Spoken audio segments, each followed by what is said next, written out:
আজ বৃহস্পতিবার 19শে বৈশাখ 2024 সালের 2রা মে বৃশ্চিক রাশি বৃশ্চিক লগ্ন স্করপিয়ান সাইন জাতক জাতিকাদের আজকের দিনটি কিন্তু এক প্রকার বেশ কাটতে চলেছে।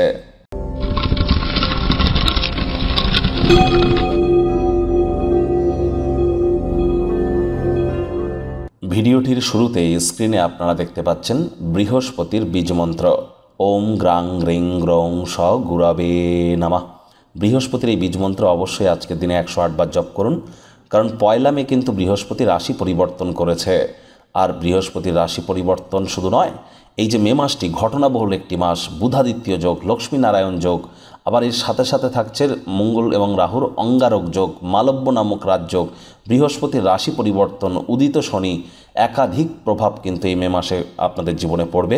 মে মাসটি ঘটনাবহুল একটি মাস। আপনাদের ক্ষেত্রে ঠিক কেমন অতিবাহিত হবে অলরেডি কিন্তু চ্যানেলে ভিডিও আপলোড করা হয়েছে, সময় সুযোগ বুঝে একবার দেখে বা শুনে নিতে ভুলবেন না। আই বাটনে আমরা লিঙ্ক দিয়ে দেব। ভাগ্য মিটার আজ আপনাদের বলছে 7.5 আউট অফ 10 ভাগ্য আপনাদের অনুকূলেই থাকবে, তবে স্বাস্থ্য এবং পরিবার এই দুই ব্যাপারেই কিন্তু আপনাদেরকে একটু সাবধানতা অবলম্বন করেই চলতে হবে। কায়িক পরিশ্রমের কারণে শরীরে ক্লান্তি আপনারা অনুভব করতেই পারেন। ওজন বুঝে ভোজন গ্রহণ করুন, রাস্তাঘাটে সাবধানে গাড়ি ঘোড়া চালান, কোনো প্রকার নেতিবাচক অনুভূতির আশ্রয় ভুলেও যেন নেবেন না। হতাশা কিন্তু আপনাদেরকে গ্রাস করতেই পারে। অর্থগত ব্যাপারে আয় ইনকাম আজ আপনাদের বাড়বে। আর্থিক লেনদেন বিনিয়োগের জন্য দিনটি আপনাদের পক্ষেই থাকছে।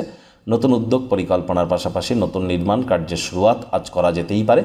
চাকরিজীবী যারা আছেন তাদের অফিসের পরিবেশ এক প্রকার বেশ। বস কলিগদের সাথে ভাব ভালোবাসা বাড়বে, কর্মে গতি অনুভব করবেন। নিজের মেধা দক্ষতা ট্যালেন্টের দৌলতে প্রশংসার পাত্রপাত্রীও আজ আপনারা হতে চলেছেন। যারা ছবি আঁকা, নাচ গান, নাটক, কবিতা আবৃত্তি এই ধরনের ক্রিয়েটিভ সেক্টরে নিজেদের কেরিয়ার গড়তে চান, দীর্ঘ প্রতীক্ষিত কোনো নামযশ খ্যাতি কিন্তু আপনাদের মিলতেই পারে। অপ্রত্যাশিত কোনো পুরস্কারও কিন্তু আপনারা পেতে পারেন। আইনি কোনো পরামর্শ নিতে আইনজীবীর সাথে বা অ্যাডভোকেট লয়ারদের সাথে দেখা সাক্ষাৎ করবার জন্য অতুলনীয় একটি দিন। পারিবারিক দায়িত্ব আপনার মনে কিন্তু উত্তেজনা সৃষ্টি করতেই পারে। নিজের জন্য অর্থ সাশ্রয় করার ধারণাটি আজ কিন্তু সম্পূর্ণ হতে পারে। যথাযথভাবে অর্থ সংরক্ষণ করতে আপনারা সক্ষমও কিন্তু হতে পারেন। যদি আজ আপনি ভাবপ্রবণ মেজাজ পেতে চান, তাহলে আপনি নিজেকেও আঁকড়ে ধরে রাখুন, অতীতে যেন ফিরে যাবেন না। মনে রাখবেন, একই সাথে অতীত, বর্তমান, ভবিষ্যৎ তিনটি জায়গাতে গোচর করা সম্ভব নয়। মাত্রা অতিরিক্ত অতীতে গেলে ভবিষ্যৎ থেকে কিন্তু দূরে সরে আসবেন। বর্তমানে পা রেখে ভবিষ্যতে এগিয়ে যাওয়ার নামই তো জীবন। প্রচেষ্টাই করুন। পরিবারের প্রয়োজনীয়তাকে অগ্রাধিকার দিন।